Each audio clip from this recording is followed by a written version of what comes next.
Good morning students. Last video में हम biotechnology से रिलेटेड स्टडी कर रहे थे। बायोटेक्नोलॉजी में हम जेनेटिक इंजीनियरिंग यानी कि रिकॉम्बिनेंट डीएनए टेक्नोलॉजी के बारे में पढ़ रहे थे। इसमें हमने प्रतिबंधित एंडोन्यूक्लियस से संबंधित कुछ तथ्यों के बारे में जानकारी प्राप्त की थी कि जो प्रतिबंधित एंडोन्यूक्लियस हैं वो डीएनए के खंड को विशेष स्थानों से पहचान कर काटने का काम करते हैं। क्लियर है? और साथ ही साथ इन्हें आणविक कैचिया भी कहा जाता है। फिर हमने पढ़ा था कि जो प्रतिबंधित एंडोन्यूक्लियस एंजाइम हैं वो 3 प्रकार के होते हैं। इन 3 प्रकार में से केवल जो टाइप 2 प्रकार के हैं, द्वितीय प्रकार के, ये जो द्वितीय प्रकार के अनुवांशिक अभियांत्रिकी में आपके काम में आते हैं, जिसका एग्जाम्पल हमने देखा था इको R2 और हिंद सेकंड। अब देखिए ये जो इको R2 या हिंद सेकंड है, ये किसका नाम है? आपके रेस्ट्रिक्शन एंडोन्यूक्लियस एंजाइम के नाम है। इनका नामकरण किस प्रकार से किया जाता है, यह हमारा आज का टॉपिक है। तो आज हम क्या पढ़ेंगे? रेस्ट्रिक्शन एंजाइम का नामकरण। आज का टॉपिक क्या है हमारा? रेस्ट्रिक्शन एंडोन्यूक्लियस का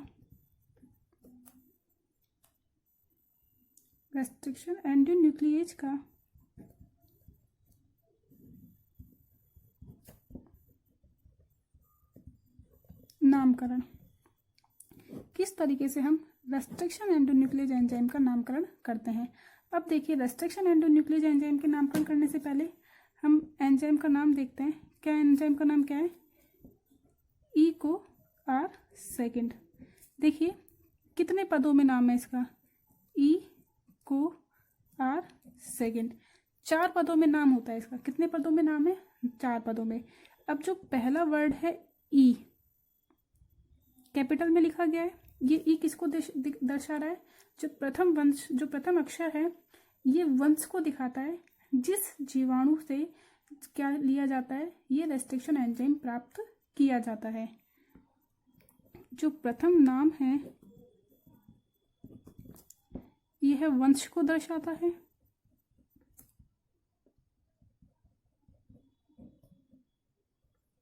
किसके वंश को दर्शाएगा? जिस जीवाणु से जो भी आपका पर्टिकुलरली स्पेसिफिक प्रतिबंधित एंडोन्यूक्लियस है,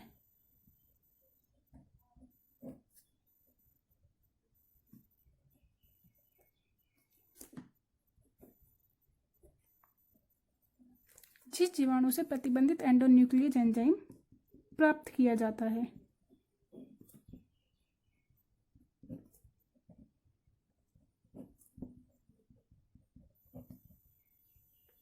तो देखिए, जो रेस्ट्रिक्शन एंडोन्यूक्लियस के नामकरण में हम एक एग्जाम्पल लेके चलते हैं। वो एग्जाम्पल कौन सा है? इको R2 का। तो जो पहला वर्ड है ई, ये किसको दर्शाता है? वंश को दर्शाता है। किसके वंश को? जिस जीवाणु से आपके प्रतिबंधित एंडोन्यूक्लियस एंजाइम प्राप्त किया जाता है। तो जो इको R2 है किससे प्राप्त किया जाएगा? ये आपके ई कोलाई जीवाणु से। किससे प्राप्त किया जाता है? ये ई कोलाई जीवाणु से, जिसका पूरा नाम है इश्चीरिया कोलाई। अब देखिए, तो इश्चीरिया कोलाई में पहला नाम क्या है? वंश का। द्वितीय नाम क्या है? जाति का। तो इश्चीरिया कोलाई में जो इश्चीरिया है वो तो क्या है? वंश का नाम है, और कोलाई क्या है? जाति। तो हमने क्या कहा कि जिस जीवाणु से प्रतिबंधित एंडोन्यूक्लियस एंजाइम प्राप्त होता है उसका क्या लिख दिया आपने? वंश। ठीक है। और द्विनाम पद्धति क्या कहती है? पहले आता है वंश और उसके बाद क्या लिखा जाता है? जाति। तो यहां से हमने क्या ले लिया? ई ले लिया। क्या ले लिया? यहां से ई को हमने ले लिया। लेकिन जो वंश है, जो वंश का जो प्रथम अक्षर है कैसा लिखा जाएगा? हमेशा कैपिटल लेटर में। कैसे लिखा जाएगा? ये आपका कैपिटल लेटर में, बड़े अक्षर में। देखिए ई कैपिटल में लिख दिया आपने। अब हम दूसरी बात करते हैं। जो आपका दूसरा और तीसरा है, सी और ओ, जो आपका दूसरा और तीसरा यानी कि इसके बाद के जो 2 अक्षर है वंश के बाद के, वो किसको दर्शाते हैं? जाति को। वंश के नेक्स्ट 2 अक्षर जाति को दर्शाते हैं।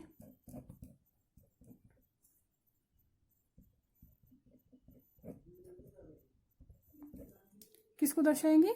जाति को दर्शाएंगे। किसकी जाति को? जिससे आपका प्रतिबंधित एंडोन्यूक्लियस एंजाइम प्राप्त किया जाता है। जाति क्या है यहाँ पे? कोलाई, और कोलाई का सी और ओ आपने ले लिया, ठीक है। तो यहाँ पे क्या ले लिया आपने? सी और ओ। ये किस में लिखे जाते हैं? आपके स्मॉल लेटर्स में।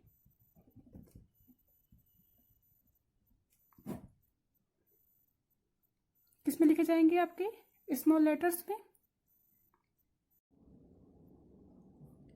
यहाँ पे सीओ क्या है?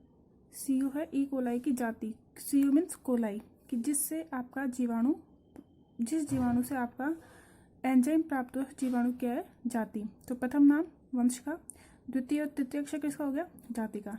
अब देखते हैं चौथा अक्षर जो क्या है आपका? आर। तो क्या कह रहे हैं हम? जो चौथा अक्षर होगा वो किसको बताएगा? वंश के प्रभेद को, जिससे उसे निकाला गया है। तो जो चौथा अक्षर है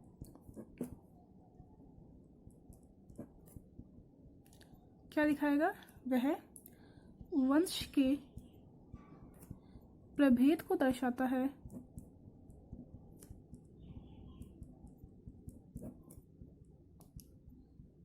जिससे एंजाइम पृथक किया गया है।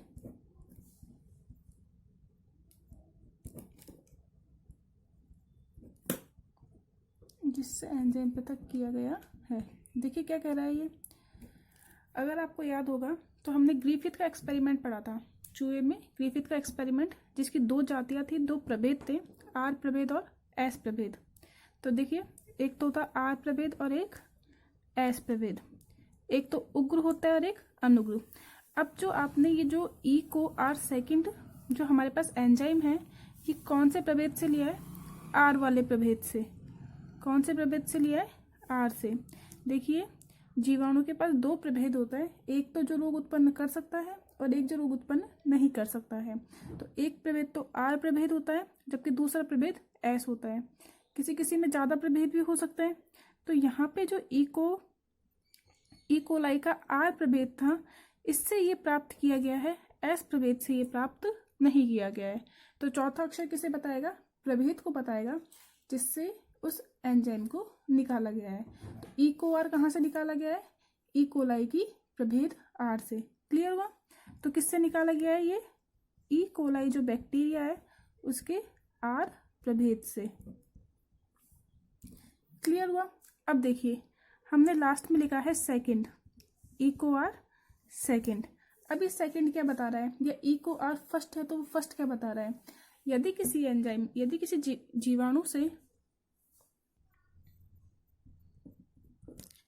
जीवाणु से एक से ज्यादा आपके एंजाइम निकल रहे हैं, एक से ज्यादा रिस्ट्रिक्शन एंजाइम आपको प्राप्त होते हैं, तो उन्हें किससे दिखाते हैं?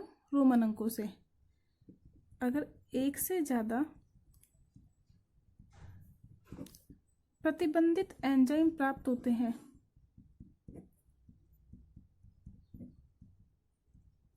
तो उन्हें किससे दिखाएंगे हम? रोमन से दिखाएंगे, रोमन अंकों से।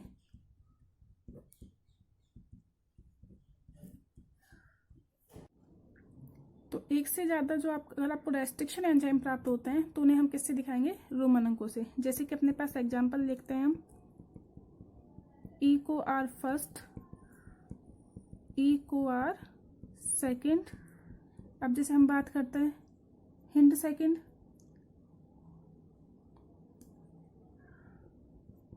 क्लियर हुआ?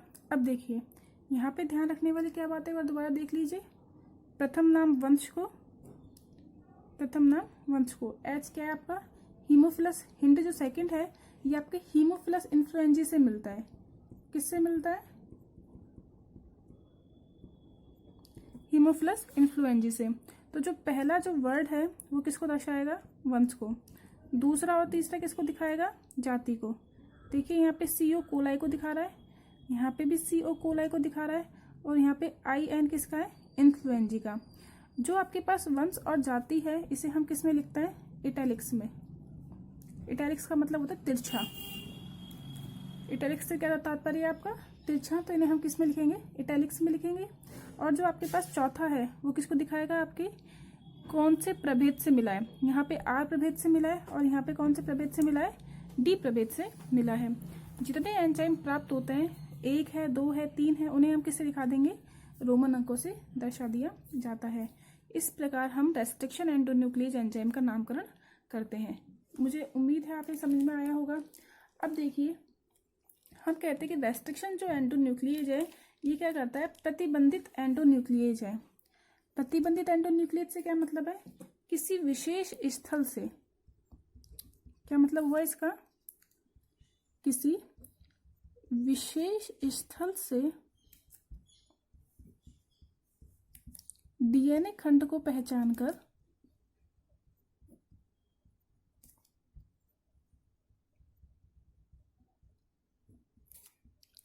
पृथक करता है। क्या कहा हमने, जो प्रतिबंधित एंडोन्यूक्लियेज है, यह एंडोन्यूक्लियेज क्या करता है, किसी विशेष स्थल से आपके डीएनए खंडों को पहचानेगा और उसे काटता है। क्लियर है। अब यदि हम बात करते हैं इको R1 की, किसकी बात करते हैं, इको R1 एंजाइम की, इको R1 रेस्ट्रिक्शन एंजाइम की हम बात करते हैं, तो देखिए कैसे काटेगा। देखिए अब हम बात करते हैं, एग्जाम्पल लेके चलते हैं किसका, कौन सा एंजाइम का, इको R1 एंजाइम का। किसकी बात करते हैं हम, इको R1 एंजाइम की। ये जो इको R फर्स्ट एंजाइम है ये क्या करेगा, GAATTC, ये एक सीक्वेंस है, इसे क्या करता है, ये पहचानने का काम करता है। GAATTC यानी कि ये जो आपके पास नाइट्रोजन क्षार का क्रमागत जो अनुक्रम है इसे पहचानेगा। अगर एक श्रृंखला पे GAATTC है तो इसकी पूरक श्रृंखला पे यानी कि दूसरी श्रृंखला पे क्या होगा, हम ज्ञात कर सकते हैं। देखिए कैसे ज्ञात कर सकते हैं, जी हमेशा किससे जुड़ता है, सी से। जी किससे जुड़ेगा, ए हमेशा टी के साथ जुड़ता है और सी हमेशा जी के साथ जुड़ता है, जानते हैं हम ये। इसी तरीके से टी हमेशा ए के साथ जुड़ेगा और जी हमेशा सी के साथ जुड़ेगा। क्लियर है। ए और टी के मध्य में द्विबंध होते हैं, जबकि सी और जी के मध्य में क्या होता है, त्रिबंध होते हैं। तो जी किससे जुड़ेगा, देखिए सी से, ट्रिपल बंध से, त्रिबॉन्ड से, ट्रिपल बंध से, ट्राइबॉन्ड से। ए किससे जुड़ेगा, देखिए ए जुड़ेगा टी के साथ, डबल बॉन्ड से। ए फिर यहाँ पे किसके साथ जुड़ेगा, टी के साथ, किससे, डबल बॉन्ड से। टी किसके साथ जुड़ेगा, ए के साथ, और यहाँ पे टी किसके साथ जुड़ेगा, ए के साथ। इसी तरीके से सी किसके साथ जुड़ेगा, जी के साथ। तो GAATTC क्या है, ये आपका एक सेगमेंट है। देखिए सीधा पढ़े चाहे उल्टा पढ़े सेम आ रहा है आपके। अब देखिए क्या करता है इको R1, इस सीक्वेंस को पहचानता है और इस सीक्वेंस को, इस अनुक्रम को पहचानने के बाद जी तथा ए के मध्य काटता है। फिक्स है, ये किसके मध्य करेगा, ये जी और ए के मध्य कट लगाएगा। जी और ए के मध्य जो इनके एंजाइम हैं, जो इनके बंध है, उन्हें क्या कर देगा, ये फास्फोडाइएस्टर बंध को तोड़ देगा। किसको तोड़ेगा, फास्फोडाई जो एस्टर बंध है, जो दो न्यूक्लियोटाइड के बीच में लगता है, उसे क्या कर देगा, तोड़ देगा। तो देखिए जी और ए के बीच में यहाँ पे तोड़ेगा एक तो ये, और एक जी और ए के बीच में यहाँ पे कट लगा देगा। जब यहाँ से तोड़ देगा तो आपको कैसी श्रृंखला प्राप्त होगी, देखते हैं हम। देखिए जी सी टी टी ए, एक भाग तो आपको ये मिल गया, ठीक है, और दूसरा भाग आपको मिलेगा ए ए टी टी सी और यहाँ पे जी। तो इसके तो ऊपर वाले भाग पृथक हो गए और यहाँ से क्या हो गए, नीचे वाले भाग पृथक हो गए। जैसे सीधी सी बात देखिए, ये हमारे पास सीधी श्रृंखला थी, यहाँ पे इसने कट लगा दिया तो आपको एक श्रृंखला तो ऐसी मिल गई, जबकि दूसरी श्रृंखला आपको ऐसी मिल गई। समझ में आया आपके। तो क्या करेगा इको R1, हमेशा जी और ए को पहचानेगा, इस GAATTC सीक्वेंस को पहचानेगा और हमेशा कहाँ काटेगा, जी और ए के बीच में। ऐसा नहीं होगा कि वो ए या टी और सी के बीच में काट दे। हमने कहा है प्रतिबंधित है, फिक्स है इसकी पोजीशन, कहाँ से काटेगा, जी और ए के मध्य से कट लगाएगा, किसमें, फास्फोडाइएस्टर बंध में। अब देखिए जैसे ही इसने कट लगा दिया तो इसे जोड़ना भी होगा आपको। हमने बात की थी जब हमने जब प्रौद्योगिकी या फिर रिकॉम्बिनेंट डीएनए टेक्नोलॉजी की बात की थी तो हमने कहा था हमारे पास एक डीएनए का सीक्वेंस है, हमारे पास एक जीव का डीएनए है जिसका हमारे पास पर्टिकुलर ये वाला सीक्वेंस काम का है। ठीक है, अब इस सीक्वेंस को आपको प्लाज्मिड के डीएनए के साथ जोड़ना है। ये आपके पास प्लाज्मिड का डीएनए है, इसके साथ आपको जोड़ना है। अब इसके लिए क्या करना पड़ेगा, सबसे पहले तो आपको इस एंजाइम को पृथक, ये जो आपके पास सेगमेंट है, ये जो खंड है, इसे पृथक करना पड़ेगा। इसे पृथक हमने किससे कर दिया था, रेस्ट्रिक्शन एंडोन्यूक्लियेट से हमने इस सेगमेंट को अलग कर लिया था। इस खंड को हमने अलग कर लिया, किससे, रेस्ट्रिक्शन एंडोन्यूक्लियेट से कट करके। अब हम क्या कह रहे हैं, जो तो आपने खंड तोड़ा है इसको आपको प्लाज्मिड में भी तो जोड़ना है। किस में जोड़ना है इसको, प्लाज्मिड में। अभी हम बात करेंगे प्लाज्मिड की, कि प्लाज्मिड क्या होता है। हमारे आगे आने वाले सेगमेंट में हम प्लाज्मिड के बारे में भी जरूर बात करेंगे। तो देखिए, रेस्ट्रिक्शन एंडोन्यूक्लियस कट किया, इस ये क्या था आपका वांछित डीएनए खंड।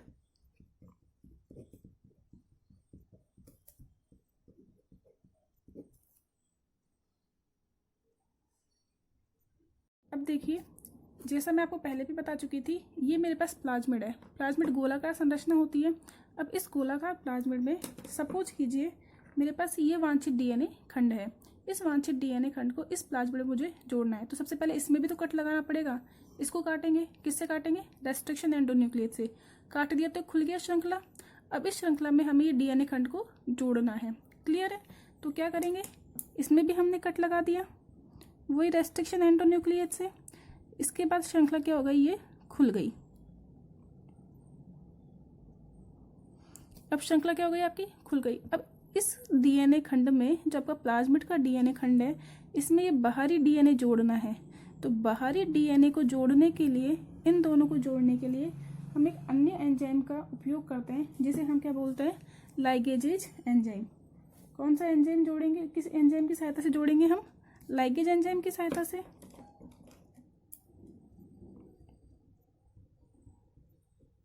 कौन सा एंजाइम की सहायता से जोड़ेंगे, लाइगेज एंजाइम की सहायता से। अब देखिए, ये जो आपके पास प्लाज्मिड का डीएनए था, जो आपका पास प्लाज्मिड था, इस प्लाज्मिड के साथ आपने क्या किया, आपकी इच्छित डीएनए को, यानी कि जो आपने डीएनए पृथक किया था, इसे आपने इसके साथ जोड़ दिया। ये इसके साथ जुड़ गया और इस तरीके से आपके पास क्या बन गया, पुनर्योगज डीएनए। क्या बन गया हमारे पास, पुनर्योगज डीएनए। तो देखिए,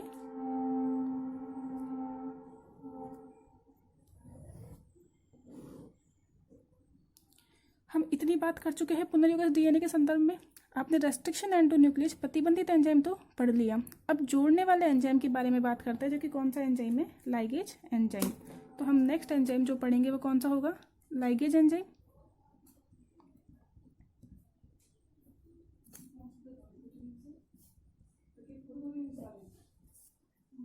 तो देखिए, लाइगेज एंजाइम क्या करेगा, यह लाइगेज एंजाइम डीएनए खंड के सिरों को जोड़ने का कार्य करता है।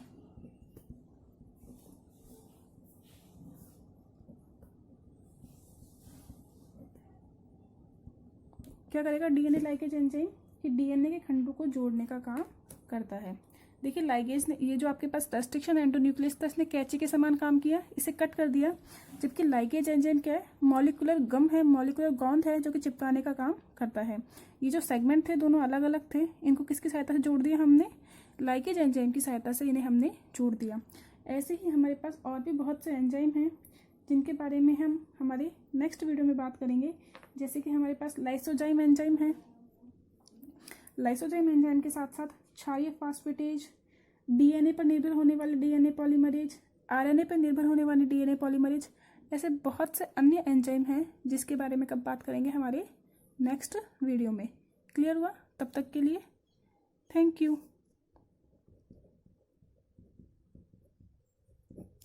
आप इसे पढ़ लीजिएगा, समझ लीजिएगा।